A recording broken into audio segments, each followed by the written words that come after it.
مثقال حبۃ من خردل لم يدخل الجنہ لن يدخل الجنہ، او کما قال صلی اللہ علیہ وسلم، کہ جس کے دل میں رائی کے دانے کے برابر بھی تکبر ہوگا وہ ہرگز جنت میں نہیں جائے گا۔ تو صحابی نے عرض کیا، یا رسول اللہ، میں چاہتا ہوں میرا لباس اچھا ہو، میرا جوتا اچھا ہو، یعنی میرا حلیہ اچھا ہو، تو کیا یہ بھی تکبر ہے؟ تو آپ صلی اللہ علیہ وسلم نے فرمایا، نہیں، ان اللہ جمیل یحب الجمال، اللہ جمیل ہیں، جمال کو پسند کرتے ہیں، زینت کو پسند کرتے ہیں۔ تو جمال بری چیز نہیں ہے، تکبر بری چیز ہے کہ آپ اچھا کپڑا پہن کے جن کے پاس اچھا کپڑا نہیں ہے ان کو حقارت سے دیکھنا شروع کر دیں، اور اس اچھے کپڑے کو آپ سمجھیں کہ میں اس کا مستحق ہوں، تو مستحق نہیں ہے بھائی، اللہ نے ستاری کا معاملہ کیا ہے، بس اللہ نے یہ نعمتیں ہمیں بھیک کے طور پہ دے دی، ہمارا کمال نہیں ہے۔ یہ جذبے کے ساتھ اگر انسان دنیا کی زیب و زینت اختیار کرے گا تو وہ زیب و زینت نہ صرف یہ کہ تکبر نہیں ہے بلکہ اللہ کی نعمت ہے، اور اس نعمت کو اللہ قرآن میں بطور نعمت کے ذکر بھی کر رہے ہیں۔ وَتَحْمِلُوا أَثْقَالَكُمْ إِلَىٰ بَلَدٍ، اللہ فرماتے ہیں اور تم جانوروں سے کیا کام لیتے ہو؟ اپنے بوجھوں کو اٹھا کے ایسے ایسے شہروں کی طرف لے کر جاتے ہو، لم تکونوا بالغیہ، کہ تم اس شہر تک پہنچ ہی نہیں سکتے تھے مگر شدید جان کی شدید مشقت کے ساتھ، یعنی تمہارے لیے ان ملکوں کا پیدل سفر کرنا، خود بغیر بوجھ کے پیدل سفر کرنا انتہائی شدید مشکل تھا، تو اس میں تم تجارت کے لیے سامان کیسے لے کر جاتے، یا راستے کے سفر کے لیے سامان کیسے لے کر جاتے؟ تو اللہ نے ان جانوروں کے ذریعے نہ صرف یہ کہ تمہارے لیے ان شہروں، ان ملکوں تک، ان خطوں تک پہنچنا آسان کر دیا، صرف تمہارا نہیں بلکہ بوجھ اٹھا کے جانا آسان کر دیا۔ اس کے لیے اللہ نے اونٹ کو پیدا کیا، آپ دیکھیں،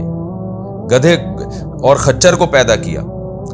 تو چونکہ یہاں چوپاؤں کا تذکرہ کر رہا ہے تو اس سے مراد اونٹ ہے، آگے پھر اللہ نے گھوڑے اور گدھے کا الگ سے تذکرہ کیا۔ تو اونٹ ایک ایسا دنیا میں جانور ہے، آج آپ دیکھتے ہیں نا پوری دنیا میں آبادی ہے، تو یہ تو ٹرینیں تو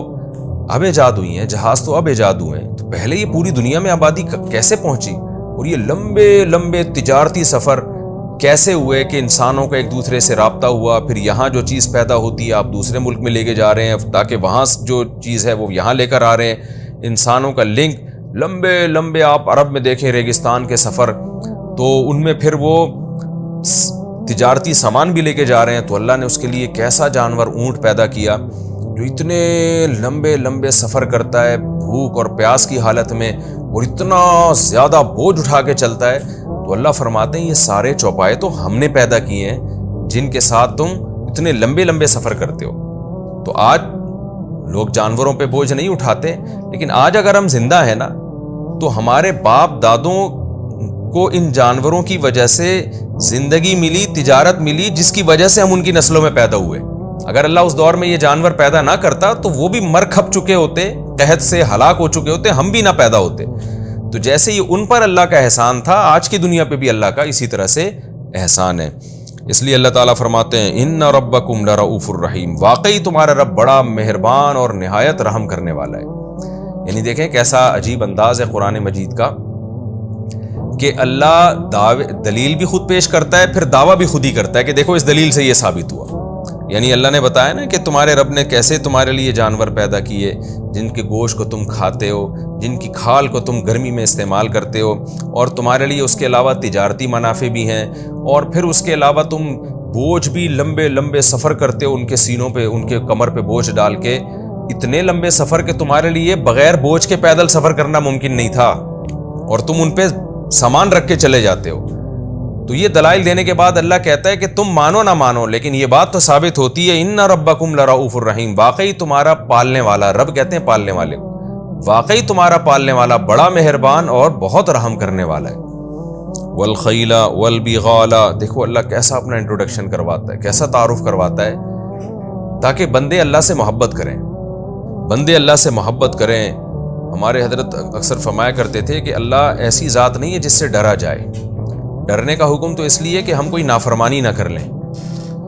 پھر عذاب نہ آ جائے، ورنہ حقیقت میں اللہ وہ ذات ہے جس سے محبت کی جائے، کیونکہ وہ محسن ہے تو محسنین سے محبت کی جاتی ہے۔ آگے اللہ فرماتے ہیں والخیل والبغال والحمیر، اور گھوڑے، خچر اور گدھے بھی اس نے پیدا کیے، لِتَرْكَبُوهَا تاکہ تم ان پر سوار ہو جاؤ، وَزِينَةً اور اس میں بھی زینت ہے تمہارے لیے۔ گھڑ سواری، خچر کی سواری خاص طور پہ مالداروں کے لیے بڑی زینت ہوا کرتی تھی یہ، تو آج بھی یہ سواریاں ہیں ہمارے لیے زینت ہیں۔ اس کے متبادل اللہ نے پیدا کر دی سواریوں کو، لیکن سواری بہرحال جہاں انسان کے سکون کا ذریعہ ہے وہاں انسان کے لیے ایک زینت کا ذریعہ بھی ہے، دیکھنے میں انسان اس سواری میں بیٹھ کر اچھا لگتا ہے، تو یہ بھی اللہ کی پیدا کردہ چیزیں ہیں۔ وَيَخْلُقُ مَا لَا تَعْلَمُونَ اللہ فرماتے ہیں اور وہ کچھ بھی پیدا کرتا ہے جو تم جانتے ہی نہیں ہو۔ یہ تو وہ چیزیں جو تمہیں نظر آ رہی ہیں، اس کائنات میں پتہ نہیں کیا کیا پیدا ہو رہا ہے جو تمہارے فائدے کا ہے، جو تمہیں علم میں ہی نہیں، اور پتہ نہیں کیا کیا پیدا ہوتا رہے گا قیامت تک۔ یہ تو موٹی موٹی چیزیں جو سب کو نظر آتی ہیں وہ اللہ نے دکھا دی ہیں۔ مفسرین نے اس آیت کی تحت لکھا ہے کہ بہت سے موذی جانور جب تعداد ان کی بڑھتی ہے جنگلوں میں تو اللہ ان کی نسل پہ کنٹرول کرنے والے جانور بڑھا دیتے ہیں، تو اس طرح پتہ نہیں اس کائنات میں کیا کیا پیدا ہو رہا ہے، تو اور ہوتا رہے گا قیامت تک۔ ہم تو جو سائنس جو ہے نا وہ تو مشاہدے کو دیکھتی ہے نا، جو نظر آ رہا ہے اس پر تو وہ اس کا تو اعتراف کرے گی، بہت سی چیزیں تو نظر ہی نہیں آ رہی ہیں۔ تو اللہ تعالیٰ فرماتے ہیں وَيَخْلُقُ مَا لَا تَعْلَمُونَ بہت سی چیزیں ایسی ہیں جو تم جانتے ہی نہیں، جن کو اللہ پیدا کرتا ہے۔ وَعَلَى اللَّهِ قَصْدُ السَّبِيلِ یہ دلائل دے کے اللہ فرماتے ہیں واقعی سیدھا راستہ اللہ ہی کی طرف جاتا ہے۔ کیا مطلب کہ اتنے دلائل سے کے بعد تمہیں پتہ چل گیا کہ سیدھا راستہ کیا ہے، غلط راستہ کیا ہے۔ سیدھا راستہ وہ ہے کہ اللہ کو بھی مان لو، اس کی نعمتوں کا اعتراف کر لو اور اس کی اطاعت شروع کر دو، یہ ہے سیدھا راستہ جو اللہ کی طرف جاتا ہے۔ وَمِنْهَا جَائِرٌ اور راستوں میں بہت سے ایسے ہیں جو ٹیڑھے میڑھے ہیں، تو وہ جو اس راستے کے علاوہ جتنے راستے ہیں وہ سارے غلط راستے ہیں۔ تو یہ بھی اللہ نے ایک دعویٰ کر دیا دلائل دینے کے بعد، خود ہی دعویٰ کر دیا کہ تم کیا نتیجہ اخذ کرو گے، ہم تمہیں خود نتیجہ اخذ کر کے بتاتے ہیں کہ یہ جو ان نعمتوں میں جب تم غور کرو گے نا تو تمہیں سیدھا راستہ نظر آئے گا اور وہ تمہیں اللہ تک لے کر جائے گا۔ جو بھی راستہ تمہیں اللہ تک لے کے نہیں جا رہا وہ سیدھا راستہ نہیں ہے، وہ جائر ہے۔ وَلَوْ شَاءَ لَهَدَاكُمْ أَجْمَعِينَ اے اللہ جب تو اتنے دلائل سے ہمیں بتا رہا ہے کہ سیدھا راستہ کیا ہے، غلط راستہ کیا ہے، تو